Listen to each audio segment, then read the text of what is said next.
Boa noite, família Palmeiras. Boa noite, professor Abel Ferreira. Vamos dar início à coletiva de imprensa com a primeira pergunta do Leonardo Dai, da Rádio CBN.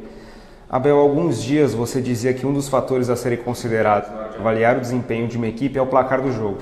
Hoje foi apenas a segunda vez que o Palmeiras saiu atrás no placar. Na sua avaliação, como o gol do Bragantino modificou o jogo? Você acredita que o Palmeiras reagiu bem ao gol sofrido?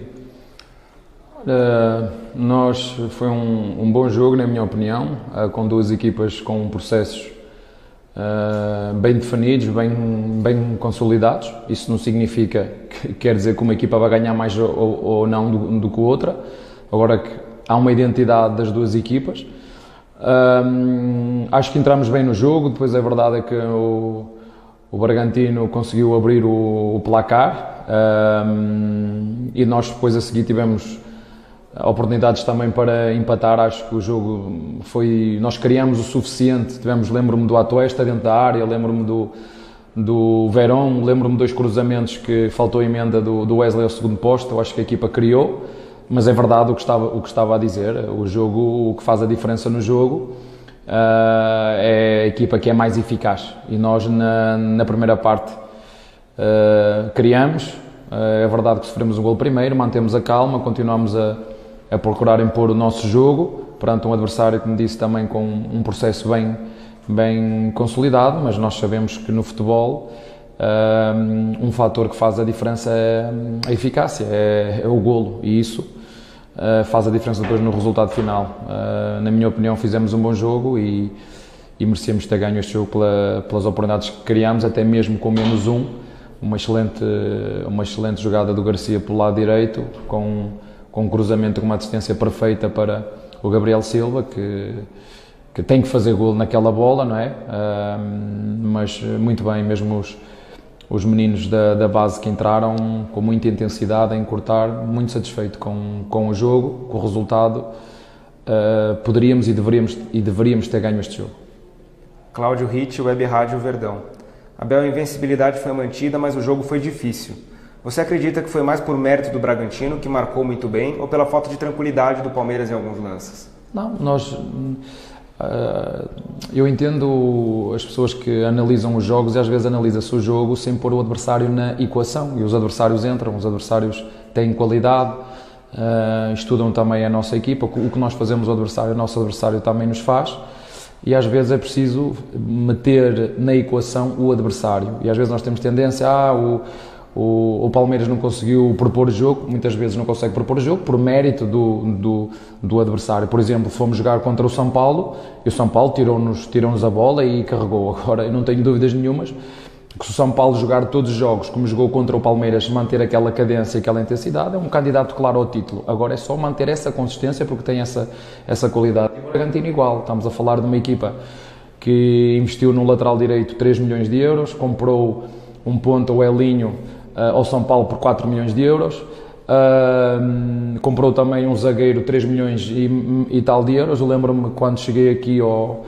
Brasil, procurei estudar um bocadinho a empresa que é o Bragantino, onde realmente não tem a pressão que tem um São Paulo, que tem um Palmeiras, que tem um Corinthians, que tem um Flamengo, que tem um Atlético Mineiro. É uma equipa que joga solta, bem tranquila, que é para comprar jogadores por 3 e vender por 6. Este é o projeto do Red Bull Bragantino e que nos cria dificuldade a nós, como cria a qualquer outra equipa. Uma equipa que em casa também nenhuma equipa conseguiu vencer, mas eu entendo que hoje nós deveríamos ter chegado ao final do jogo com 3 pontos. Infelizmente não deu, mas fica o registro de um primeiro turno, digamos assim, que fomos primeiros. Mas como aqui no estadual não há título, não é? Há estaduais que há títulos para quem fica em primeiro no primeiro turno, noutros não há, mas fica uma primeira fase muito boa da nossa equipa, onde fomos a única equipa que teve de jogar de 2 em 2 dias e 3 em 3 dias. Fomos a única equipa do Paulista que teve que fazer isto, devido ao Mundial e à Recopa, que foram, quando começámos a preparar a época, eram as duas prioridades, a Recopa e o Mundial. Rafael Delmanto, mídia palmeirense, Gabriel Iocota, do Verdazo. Abel, hoje o Jailson jogou como zagueiro. Foi um teste, já que você não terá Gomes e Kusevich para as próximas fases? É algo que você pensa para as finais? Foi. O futebol brasileiro tem esta condicionante, se tu tiveres jogadores que são selecionáveis na tua equipa, seja brasileiros ou estrangeiros, vais ficar sem eles. E nós temos que arranjar opções. Se me pergunta se eu gosto, não gosto, porque acho que desvirtua um bocadinho aquilo que é a realidade desportiva. Já falei mais do que uma vez, somos nós que pagamos o salário a esses jogadores, e na Europa aqui não para, e nós ficamos sem jogadores que nos podem pôr a equipa mais competitiva. Tivemos isso ano passado, num período do ano passado no Brasileirão, que tivemos um período difícil, porque ficámos sem jogadores que são importantes na nossa dinâmica coletiva e ficámos com a equipa menos competitiva. Já o disse o ano passado, quando estamos todos, somos uma equipa forte, somos uma equipa competitiva. Agora vamos perder, temos o Loa fora, o Kusevi que foi convocado, o Gomes também foi convocado, o Everton foi convocado e jogam outros, mas é isso que não se fala, mas nós temos que falar porque não é igual. Mas de qualquer maneira, jogue quem jogar, tenho a certeza que a equipa vai competir. Quem tiver a oportunidade de jogar no lugar desses jogadores vai também aproveitar essa mesma oportunidade, o que tem feito, e nós vamos ter que utilizar o Jailson nessa posição, fruto disto que eu agora acabei de dizer. Mas mais uma vez, isto acontece porque os clubes aceitam e as federações também aceitam, e portanto não podemos nos queixar, porque se queixarmos o clube também é responsável. Pedro Marques, da Rádio Jovem Pan.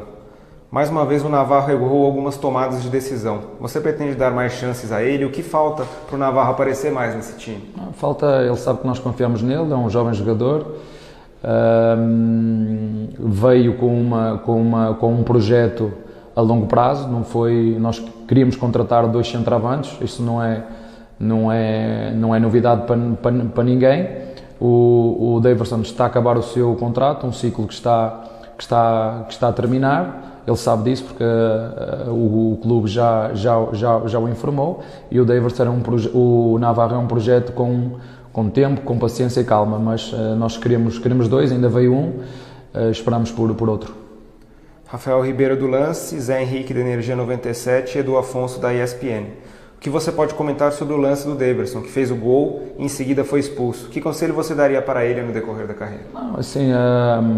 Ele já não é nenhum miúdo, ele teve uma primeira vez no Palmeiras, foi embora e desta vez regressou porque eu e a estrutura do futebol entendemos que nos poderia ajudar numa altura em que nós queríamos centroavante e não tínhamos ninguém, e porque percebemos o perfil dele, que é um jogador que entrega tudo dentro de campo, e naquelas circunstâncias não havia muito dinheiro dentro do clube para contratar centroavante, então nós fizemos regressar o Daverson. Agora fez o papel dele, era ele a cobrar a falta e fez um penalti muito bem marcado. É um momento tenso do jogo e ele teve essa calma mental para fazer o golo, mas depois não pode ter aquele tipo de comportamentos. Ele é um coração bom, é um miúdo muito bom, mas o comportamento dele tem que alterar nesse tipo de situações, porque ficamos os últimos 10 minutos a sofrer de forma desnecessária, e ele, como sabe que errou, perante o grupo pediu desculpa. Nós gostamos muito dele, vamos ajudá-lo, nós ajudamos todos os jogadores, não acarinhamos todos, acreditamos em todos, enquanto ele estiver aqui connosco até ao final do seu contrato, porque ele já sabe qual é a situação dele, e também é a função dele. Ele sabe que ela tem que ser profissional até ao fim, sempre que precisarmos, como foi o caso de hoje, entrou bem, fez o golo, mas a seguir teve um comportamento que pode prejudicar muito a equipa, e quando eu falo no controle mental é isto, eu não posso deixar que as minhas emoções me tirem daquilo que é o meu foco, da minha tarefa, e foi isso que lhe aconteceu, e a ele acontece-lhe com muita frequência.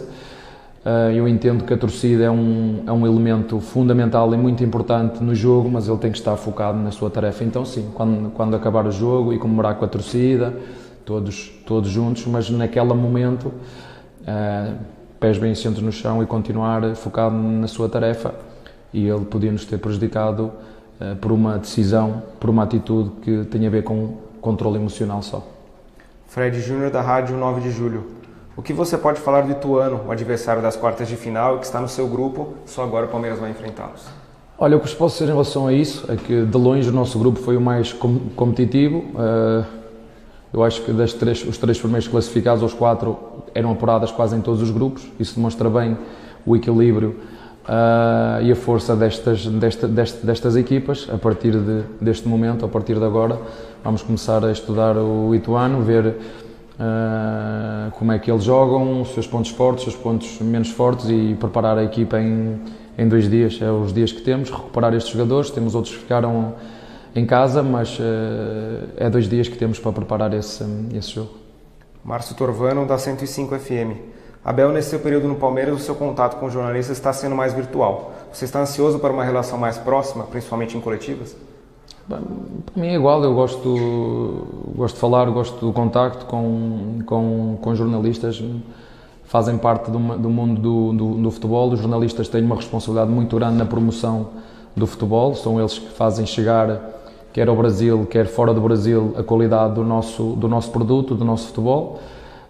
Tudo o que se passa aqui tem reflexo lá fora e a responsabilidade dos jornalistas é escolher aquilo que querem passar, bom e mau, escolher se querem o lado mais crítico, mais negativo, ou o lado mais crítico, mais positivo.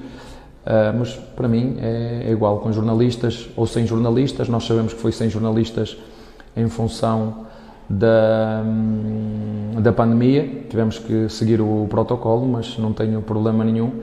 Ando no futebol e lido com jornalistas desde os 20 anos, tenho 43, portanto nunca tive problema com jornalista nenhum.